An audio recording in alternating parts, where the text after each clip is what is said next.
बिस्मिल्लाहिर्रहमानिर्रहीम। अस्सलाम वालेकुम। उम्मीद है आप खैरियत से होंगे।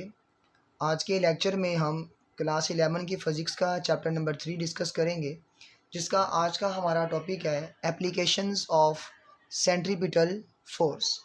सेंट्रीपिटल फ़ोर्स की कहाँ कहाँ पे एप्लीकेशंस आप डेली लाइफ में ऑब्ज़र्व करते हैं, उसमें नंबर 1 पे है सेंट्रीफ्यूज, नंबर 2 पे है वॉशिंग मशीन ड्रायर और नंबर 3 पे है क्रीम सेपरेटर। यानी कि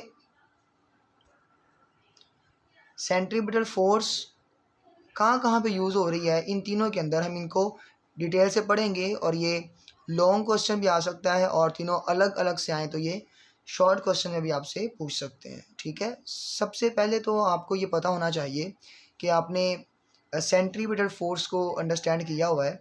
वो सेंट्रीपिटल फोर्स क्या होती है? ठीक है बेटे, ऐसी फोर्स है जो किसी भी बॉडी को कंपेल करती है उसे सर्कुलर पाथ के ऊपर, एक दायरवी रास्ते के ऊपर मूव करवाने के लिए। यानी कि ये एक बॉडी है, इसके ऊपर धागे से आप सेंटर की तरफ फोर्स लगाएंगे और इसको आप सर्कल में घुमा के यहाँ तक ले आएंगे।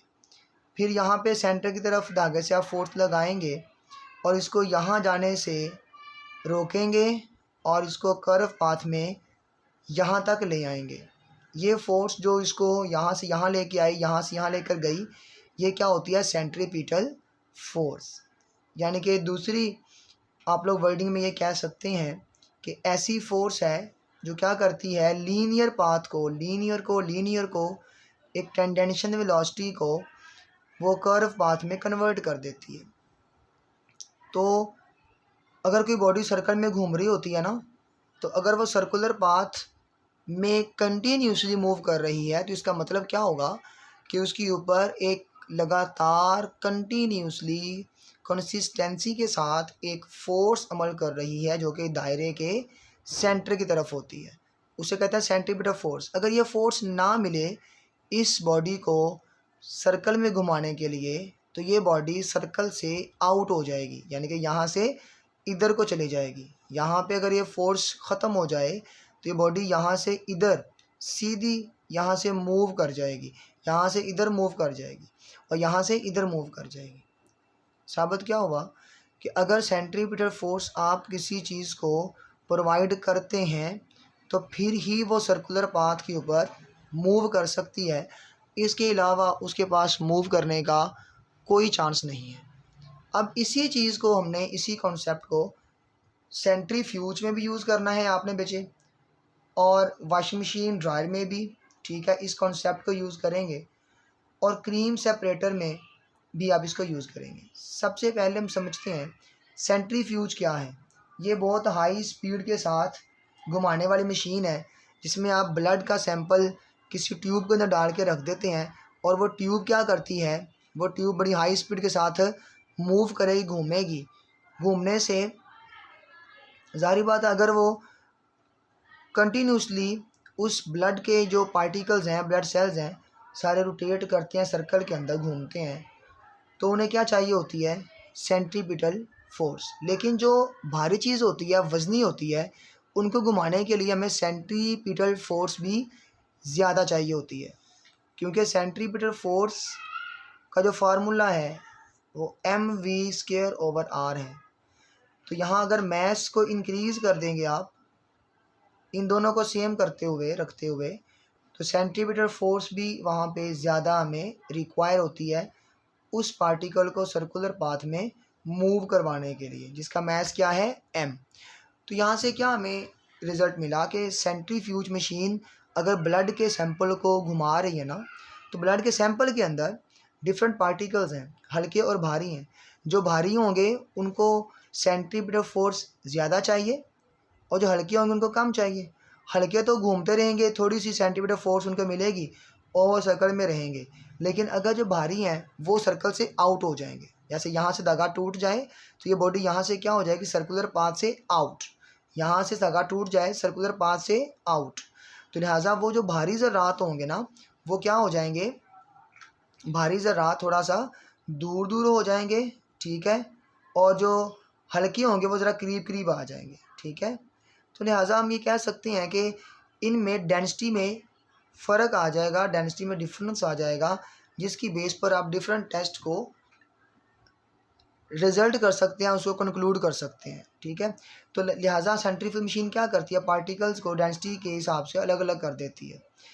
वॉशिंग मशीन ड्रायर में भी ऐसा ही होता है कि जो ड्रायर घूम रहा होता है ना जिस तरह से, तो उसमें कपड़े हैं जो गीले हैं, तो यहाँ पे परफोरेटेड सुराखदार जाली होती है, उसमें आपने कपड़ों को डाला होता है, कपड़ों को। ठीक है, अब वो कपड़े गीले होते हैं, कपड़े तो इसके साथ लग जाते हैं ना, अटैच हो जाते हैं, उनको सेंटीमीटर फोर्स मिलती है इनकी दीवारों के साथ, जालियों से मिलती है। लेकिन पानी, क्योंकि पानी को अगर पानी वहाँ पे रहे ना तो उसको सेंटीमीटर फोर्स मिल रही होती है, अगर उसे तेज़ घुमाएंगे तो सेंट्रीपिटल फोर्स भी क्या चाहिए उसको, ज़्यादा। देखें ना, वी ज़्यादा कर रहे हैं आप उसकी वेलोसिटी जो टेंजेंट की अलोंग है, तो फिर सेंटीमीटर फोर्स भी क्या चाहिए उसको, ज़्यादा चाहिए होती है।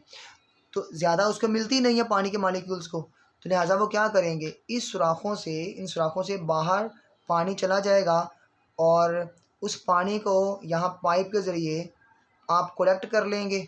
वो पानी मशीन से बाहर निकलता हुआ आपको दिखाई दे रहा होता है जी। ठीक हो गया, यहाँ पे पानी वो मशीन से नीचे आ रहा होगा, तो ये कपड़े सारे हमारे ड्राई हो जाएंगे। ऐसे क्रीम सेपरेटर में भी ऐसे होता है कि क्रीम को दूध को, मिल्क को आप क्या करते हैं, मशीन के अंदर डाल के बड़ी हाई स्पीड के साथ घुमाते हैं। उसमें भी क्या होता है, जो भारी स्किम्ड मिल्क होता है, पानी वाला होता है, मिलावट वाला, वो थोड़ा सा दूर हो जाता है, लेकिन जो हल्का होता है दूध, जिसे कहते हैं क्रीम, वो अलग हो जाती है। दरमियान में एक लगा होता है सुराख पाइप, वहाँ से क्रीम को अलहदा कर लेते हैं, और दूसरी तरफ से एक पाइप लगा होता है जहाँ से क्या होता है जी, वो स्किम्ड मिल्क जो कि जिसमें से क्रीम को निकाल लिया गया है, ठीक है, वो अलग हो जाएगा।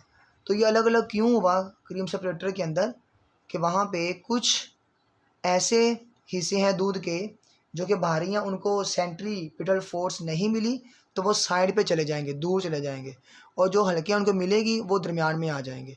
तो इस तरह से क्या हो जाएगा, क्रीम सेपरेटर में भी सेंट्रीपिटल फोर्स का ही कॉन्सेप्ट यूज़ किया जा रहा है। अब इसको बुक से रीड कर लेते हैं 2 मिनट के अंदर जी। सेंट्रीफ्यूज क्या है जी, यूजफुल लेबोरेटरी डिवाइस है use to separate denser and lighter particles in a mixture. Okay, the mixture is rotated at high speed for specific duration in sample tubes, ये भी ठीक है। Denser particle settle at the bottom while lighter particle rise to the top of the sample tubes. ठीक है, ये tube को रखने का अंदाज होता है आपने उसको कैसे रखा हुआ है। तो जो अगर आप उसको अगर ये वाला एक उसका पार्ट कौन सा है, ये वाला उसका पार्ट है जी बॉटम, और ये वाला क्या है, टॉप वाला, तो उस हिसाब से पार्टिकल्स अलग अलग हो जाएंगे। ठीक है, तो नेक्स्ट कौन सा है जी, जी बच्चों वॉशिंग मशीन ड्रायर है। तो ये वॉशिंग मशीन ड्रायर में भी क्या होगा, dryer in a washing machine functions using a centrifuge principle, यहाँ भी ऐसा ही होता है, तेज़ घुमाने वाला यहाँ पे काम होगा। It consist of a long cylinder with numerous क्या होता है, बहुत ज़्यादा small holes on its walls, उसकी दीवारों के ऊपर बहुत ज़्यादा स्मॉल होल्स होते हैं। Wet clothes are placed inside the cylinder which rotates rapidly about its axis. Rapidly क्या होता है, अपने एक्सिस से गिरते हुए रोटेट कर रहे होते हैं, कौन, कपड़े, गीले कपड़े। वाटर फोर्स्ड आउटवर्ड हो जाएगा वाल के पास, और ड्रेन्ड थ्रू द होल्स, वहाँ से ड्रेन का होता है, वहाँ से आउट हो जाएगा, उसको एक पानी को रास्ता मिल जाएगा स्पेसिफिक होल्स के ज़रिए। Drawing the cloth quickly. Cream separator क्या करता है जी, सेम काम करेगा। ठीक है, लिखा हुआ है, जो मिल्क होता है मिक्सचर लाइट का और हैवी पार्टिकल्स का, जिन्हें घुमाया जाता है, व्हील्ड मीन्स घुमाया जाएगा रैपिडली, तेज़ी के साथ मशीन के अंदर। ये आपको मशीन नज़र भी आ रही है, ये बर्तन है एक, जिस तरह से आप लोग नॉर्मल आम रूटीन में बर्तन को देखते हैं वैसा ही स्टील का बर्तन है ये।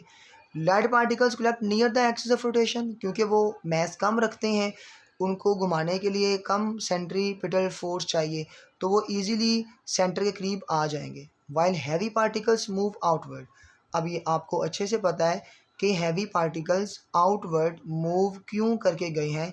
इसकी रीज़न ये है स्टूडेंट्स कि जो हैवी पार्टिकल्स हैं उनको अगर दायरे में घुमाना है तो आपको क्या चाहिए, बहुत ज़्यादा सेंट्रीपिटल फोर्स, वो वहाँ पे अवेलेबल नहीं है। This process allows for easy separation of cream from the milk. तो ये आपने थ्योरी, इसकी सारी बटा टॉपिक है ये थ्योरेटिकल, आपने इसको समझ लिया है, इसको याद भी करना है। ठीक है, और ये लॉन्ग भी है और ये शॉर्ट क्वेश्चन भी है।